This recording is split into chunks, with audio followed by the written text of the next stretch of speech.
Welcome back. Here we are again today with another project. We have a customer that came into the shop. They had found some squares at their house that they had some that their mother or grandmother, I can't remember which, had made squares like this. They're all different. Every one of them's different. So when we got them, they were all different sizes. All different sizes, I mean, they ranged from 10 to 12-inch squares. So the only option we had was to cut them down to all 10-inch squares so that we can put them together, because they wanted them together in a certain way. There's only 9 of them. So, well, there's really 10, but I'll explain the last one in a minute. There's 9 of these blocks, all different, and they want 1, 2, 3, 1, 2, 3, 1, 2, 3. So a 9 square box, basically. And they went through the store and they picked out what they want for their sashing in between the squares. And then they picked out the binding fabric they wanted and the backing fabric they wanted. Well, the sashing fabric they picked was this green. So what we did was we took these squares, cut them down to the 10-inch so that they're all the same. And then we cut these in a 10-inch strip so that we can sew them to the side to make the sashing. The 10th square that I told you about was this right here. And here's the flower that she had started, but she didn't get finished with. And the customer said that they wanted her name and the year that she was working on it in the rest of this square. They don't want it left out because it was unfinished. They want it in there. They want to show that it was unfinished, and that's what she was working on. But they want it on the back of the quilt. They don't want it on the front, which made it easier for us because a 9-patch front is a whole lot easier than a 10-patch front, square front. So we put her name and the date that she had worked on it by the customer's request. We put that on there. So what we're going to do now is we are going to sew them together. We're going to put this one aside. We have cut all these to 10-inch squares and we've ironed them. So now the process is to take one of these and sew one of these strips to the side like this. So we're going to have a 9-patch, 9 squares. So 3 across. So we're not going to sew anything to this side, and we're not going to sew anything to the outside of the last one. We just want sashing between the 2 middle ones. So we'll put a sashing here like this. And we're going to do this 3 times so that we have the 3 middle rows. Then we'll put the outside piece on. So we're going to get started with that and then keep it going with the next steps after that. But let's get started with this. We're going to start by sorting these blocks. So we've got one that has multicolor. The next one is all yellow. This one is multicolor. We've got a red. We've got a prominently pink one. And then we've got a multicolor. And another yellow. Another, well, that's a purple one mainly. And this one's a purple one mainly. So I'm going to stack them up into colors. The reason I'm doing that is I don't want all the purples together and all the yellows together. So I'm making different stacks on my table here. I've got a pink one. I've got a purple one. I've got a multicolor, which can be used anywhere. I've got one red, and then I've got a couple of yellows. So I don't want to put these 2 yellows right side by side. I'd like to put them one side of the quilt and the other. So I'm going to start with this one here. I'm going to take this one and I'm going to take this sashing piece and I'm going to put it right sides together, and you can pin it if you'd like or sew it and just hold it in place, whichever way is easier for you. They're not real big pieces, so that's why I say it's not necessary to pin them. If they're a lot bigger pieces, then I would say pin them, but these are not. So we are going to start with sewing a 1/4 inch seam allowance down this side.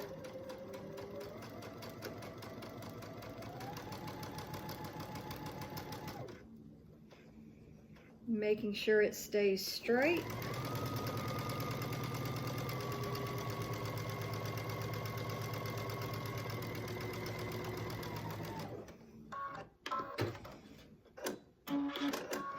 Now I've got this little purple, it's called it's called sewing edge, this thing, that sticks. It doesn't leave a sticky residue on your sewing machine, but what you do with this thing is you set it along the 1/4 inch seam line on your machine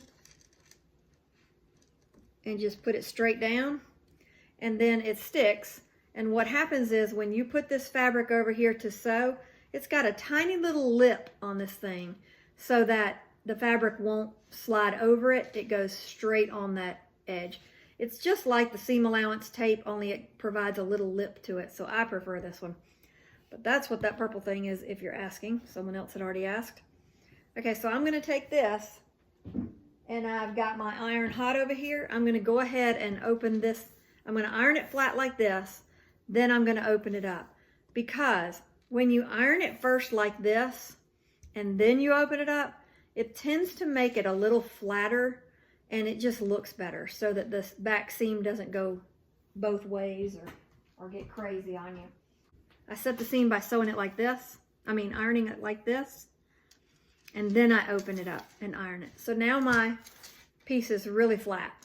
So then I'm gonna take another color. It doesn't really matter what color, because now the rest of them are, there's 2 purples, so I'm just gonna go ahead and do another purple. And then I won't have to worry about it, because the multicolor doesn't matter. It can go anywhere.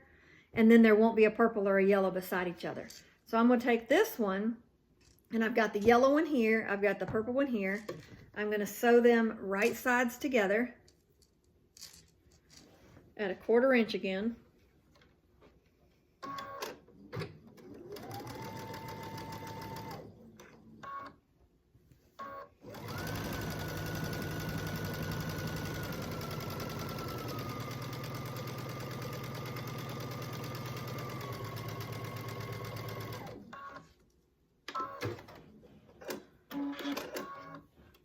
Now that I've got that, I'm going to go ahead and iron it open.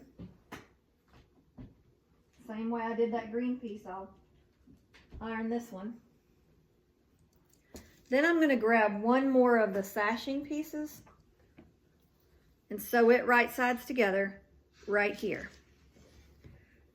And what this will give me is this middle section of the quilt. And if you're doing a quilt just like this but bigger, you just do the same way. You just don't put a sashing on the outside left and the outside right. And that's because you can do one long strip. If you prefer to do sashing 1 block at a time on the outside, that is fine. But you don't need to. You can do it 1 strip all the way down without having to cut them into sashings. But that's a preference thing. So if you want it the other way, you can do it the other way. So now that I've got this, I'm going to sew 1 more block over here. Not a green sashing strip, just another block. So I'll pick maybe a multi this time. And I'm going to put them right sides together and do a 1/4 inch again. I got to make sure all these are facing up before I sew them, because I don't want the flowers upside down. And then I line it up.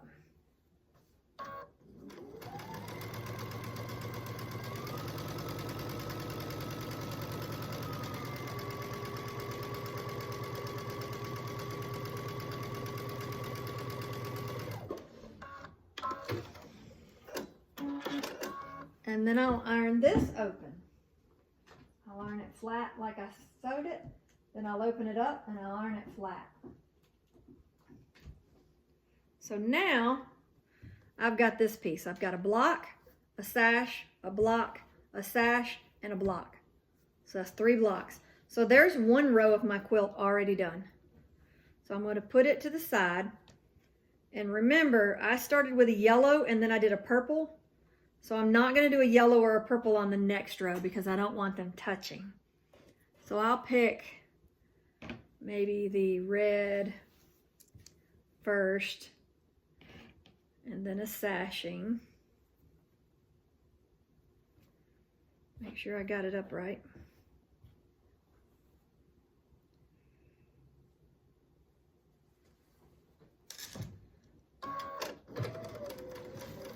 When we get done with this, this will be an heirloom for somebody to enjoy, made by a family member. All these stitches on here.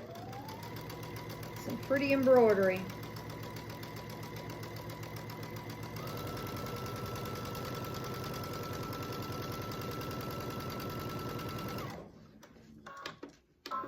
And because that first row had yellow and purple, I'm not putting yellow and purple on the middle row. I'll put it maybe at the bottom, opposite the positions of the yellow and purple at the top. So if yellow's at the top left, I might put it at the bottom right. So then I'm going to take my next square, put it right sides together. I'm going to do this, and we'll keep doing this until I have 3 sets that were like this, where there were the 3 blocks and the 2 sashings in the middle. So I'm going to do this 3 times, and then we'll come back. The next thing I need to do when I get these strips done with the 3 blocks across them, I've got my 3 rows, and I need a sash going this way in each row. So I've measured from one end to the next of each row, and it's 34 inches. So I've cut some strips that are 34 inches, and that's what I'm going to put right here. How I'm going to do that is I'm going to start with, let's start with this bottom row. I'm going to take this row, move these out of the way so you can see it. I've got this row here that I'm working on. This is the bottom row. And I've got this strip that needs to go like that. So to put it on there correctly, I'm going to fold this in half, make a crease right here. I'm going to fold this one in half and make a crease right here. Then I'm going to break out my pins.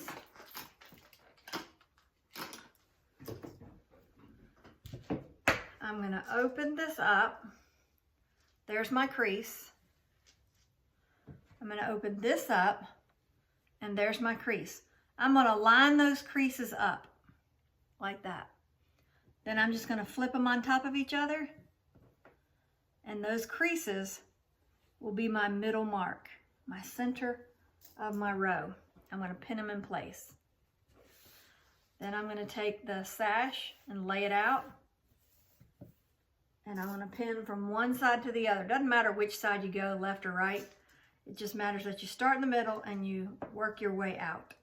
So I'm going to pin that. Then I'm going to go this side. I've got my center pin right here. I'm going to lay this out. Pin it about maybe right in here. Come down here and pin one here at the end. So now this sash is pinned all the way down this row. Now I'm going to sew a 1/4 inch seam down this row. Then I'm going to do the same thing with the top of the next row. I don't need to do the bottom because this is my sash. I've already sewn it on, or I will have by then. So I'm going to do another one to that one, and then I'll come back and I'll do the top and the bottom.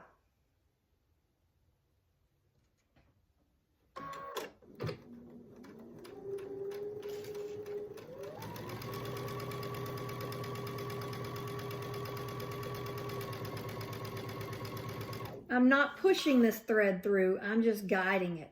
You don't want to force it and push it. So you just guide it, let it slide through, just make sure it's going straight. Pull your pins out as you get to them.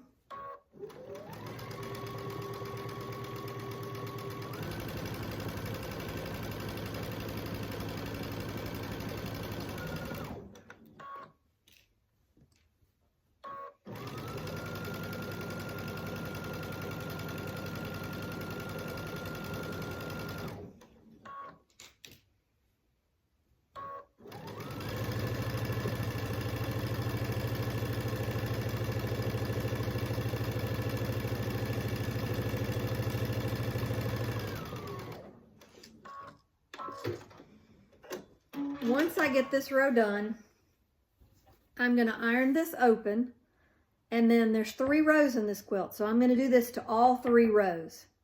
Then I'm going to come back and put one at the bottom of the last row so that all my sashings are all the way across and all the way down. So let's keep going.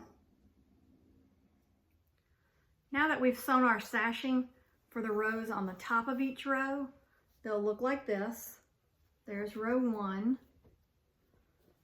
Here's row 2. And then here's row 3.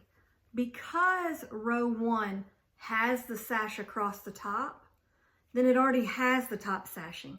So the bottom row also needed one on the bottom. So the last row should look like this. It'll have a sash on the top and the bottom. So that now there should be a sashing between each row and on the top and on the bottom. So now we're going to sew them together. So let's go back down to the table and I'll show you how to do that. My next step is to sew these rows together. So I'm going to take this top row and flip it on top of, upside down, right sides together, this second row. And I'm going to put a pin on the end of this row. So I'm going to come down here, line those up, and I'm going to put a pin right there. Then I'm going to immediately go to this sashing. I've got a sashing row here and a sashing row here. I want to line them up just like that. And then I'm just going to roll it all the way to the top. Then I'll pin it. And that way, when I open it up, these 2 sashings should line up as one continuous line. So then I'm going to go to the next sashing. And this is done no matter how many blocks you've got. You could have an 8 block across row, and it'll be done the same way. So I'll come down here and I'll find that sashing. I'll match these edges up from here and here. And then I'll just roll it up and pin it at the top. And then from here to here should be right, and it is. See, there's no gaps or no puckers there. And then if I come down here and I pin this last corner, it should be flat here, and it is. So we're good. So now we sew this.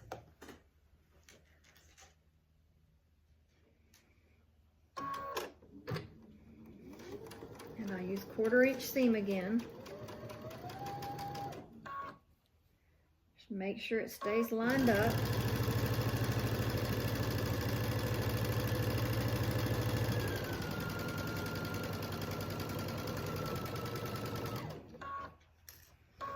Pull my pins out as I get to them.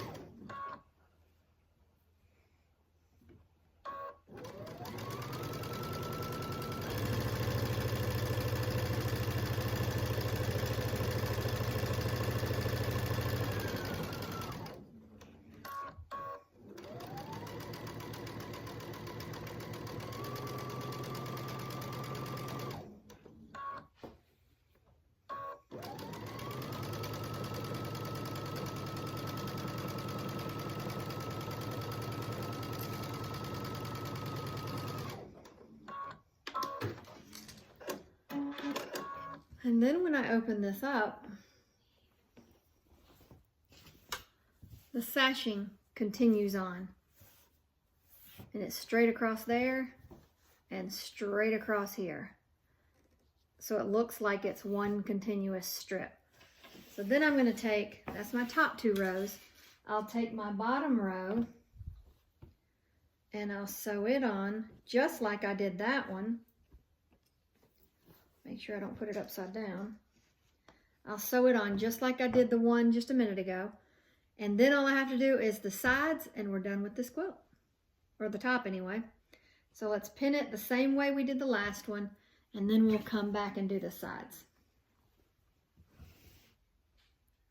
The next step is to take this quilt and put sides down these sides. So I've measured this and it's 39 inches long. And I have cut 2 more strips, one for each side, that are the same width as the other sashings, but these will go down the side, and they're the 39 inches long. So I'm going to pin them and then sew them the same method we used to sew these sashings on. And then when I get back, our quilt top will be done. Then we will quilt it and bind it and all that until we're done with the quilt. So we finished our sashing, and this is what it looks like after it's all sashed. So the next step we'll do is we'll make our backing. We'll take that label that we showed you earlier in the video, and we'll put it on the back of the quilt, on the back of the backing, attach it to the back piece, and then we'll put it on the long arm, quilt it, bind it, and give it to the customer. So this is what you do with embroidered squares that you find that someone has made or you have made, and that's how you put it together. And if you have 24, 36, doesn't matter how many squares you have, it's the same process. So that's how you do this. Now let's get to quilting it. We are now ready to prepare our backing for the quilt. So because she wanted this piece in there as part of my back, it's not going to be as easy as just putting a piece of backing fabric on the back of the quilt. We've got to work this into it. So she didn't want it totally in the corner. We want to pull it up about 3 inches on each side. And I'm just saying 3 inches. She just wanted it up a little bit, but my sashing was 3 inches, so I like to keep it all uniform. So I'm going to do 3 inches on one side and 3 inches underneath it.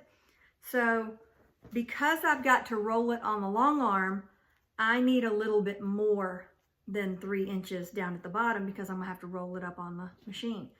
But my first piece, well, my first step in this will be to take this 10-inch strip. This is her backing.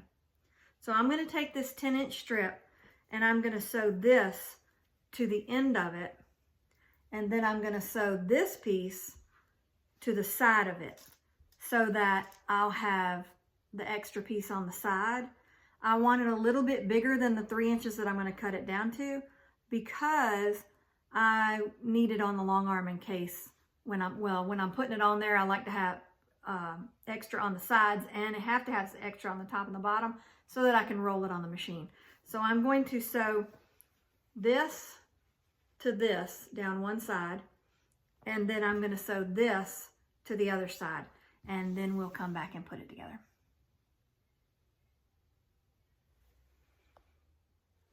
Okay, so I can show you what I'm doing here. I've taken this block, I've added a little bit more. I want about a 3-inch border on this side and down here.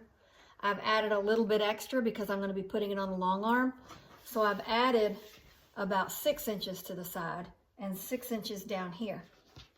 Then I've gone and added the strip over here to make it all the way across. And I've just done width of fabric. So that's how big it is. And then it's going to be larger than my top is at 39 inches across. But that's what I want. I need my back larger than my front so that it can roll up on the machine and I have extra in case it does happen to shift just a tad bit. So, and any extra I can use in binding or something like that. This particular customer wants a different fabric for binding, but that doesn't mean I can't use this fabric for binding on another quilt. So I'm not worrying about the extra down here because I'm going to use it in another way. So all I've done here is I've got this fabric and I've sewed it to where the 10-inch block fits in the whole line, and then I've sewed a big line down below it so that it will now be larger than what I need down here. Now what I'm going to do is I'm going to sew a big strip up here. Whatever I need, it's 39 inches wide, that quilt is, and whatever this is, I'll subtract out of that. Actually, mostly like this. This is 10 inches. So if it's a 39-inch quilt, I can take out 10 inches because here's 10 inches. This will be my extra. Most of this will be. So I'll add a little bit more. I'll lay it out and see how much I need to add. and then I'll make one big piece up there so that the back is ready to put on the long arm. So let's keep going. I'm gonna do this the easy way just because I don't feel like calculating it out. I've got my bolt of fabric. I've got this piece that I need it to measure to. And I'm just going to line them up. Instead of calculating it out, I'm just going to line it up, roll it,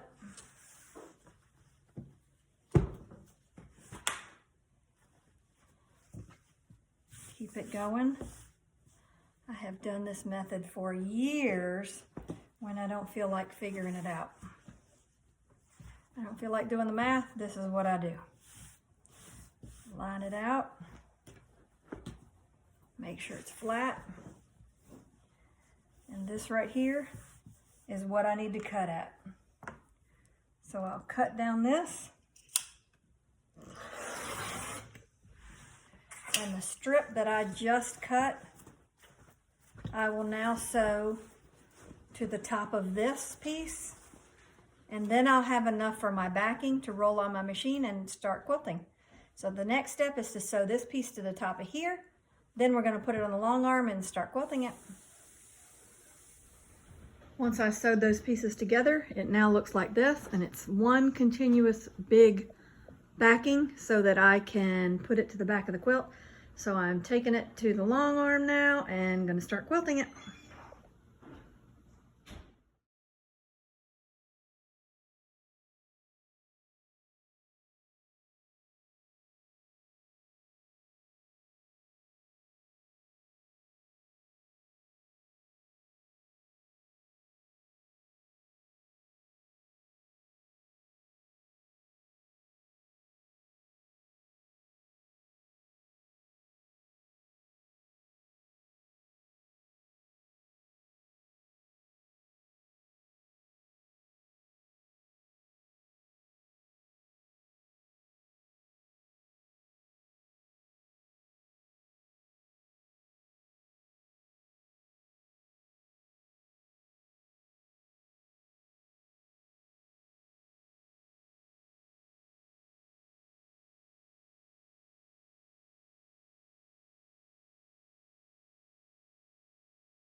Okay, now I've got my strips cut for the binding.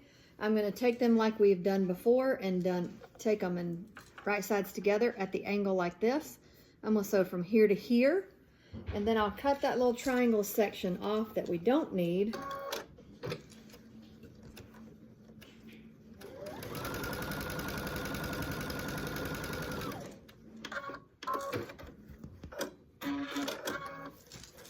So this little section here outside of that stitch line, about 1/4 inch, I don't need that, throw that away. And then my strips are now one, and we'll do that for all of them. You don't want to sew them together like this and then open them up, because they're not as sturdy and durable that way.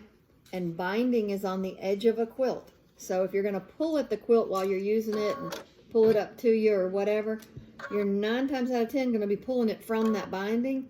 You want it sturdy, so that's why you sew it at the angle like this to provide more strength for it. So I'm going to keep doing this until I get these strips done, and then we'll stitch it on the quilt.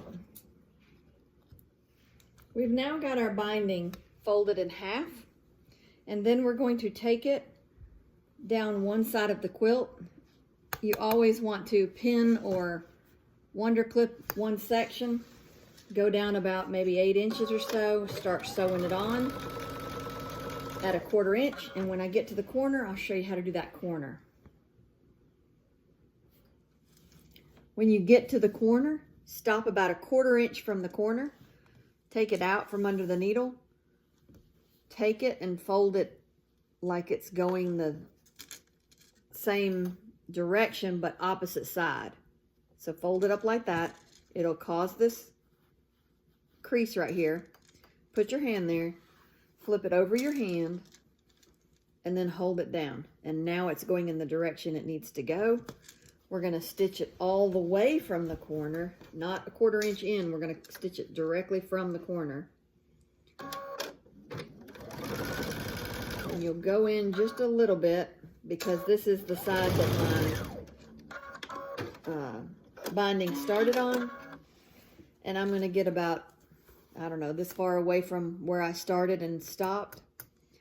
Then I'm going to take a little clipping from this binding, because this binding's 2.5 inches wide.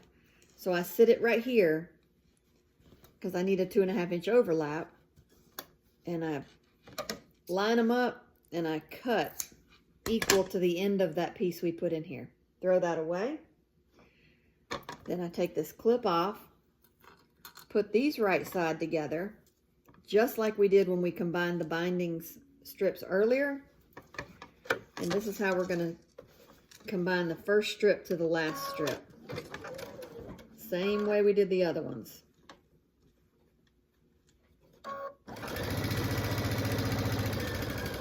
Stitch it across. And then cut that little triangle piece that's outside of the stitch line we just did.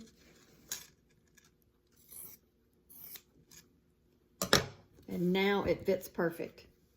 So then I'm going to take it back to the machine and stitch that piece down so that all of the back of the binding has been stitched down.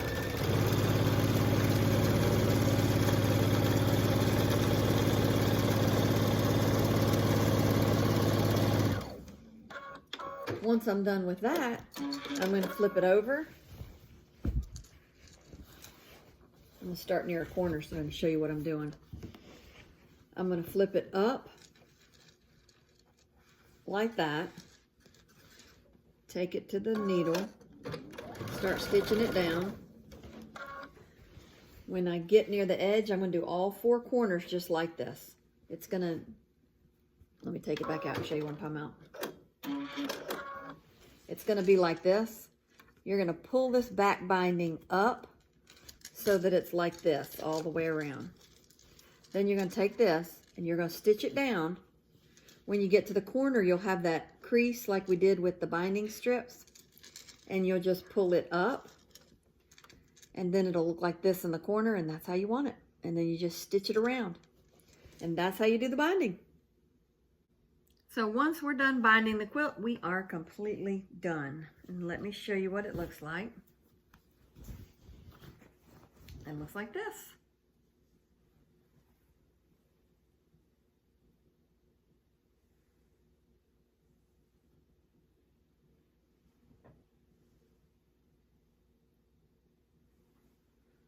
Hope you can see it. The back looks like this. The label's in the corner. And now we are done with this project and we move on to our next project. What's that going to be? I don't know yet, but we've got one in store, I feel sure. So let's go look at the list to figure out what our next project is. And until next time, you guys have a great time and you guys enjoy the rest of your day. Happy quilting!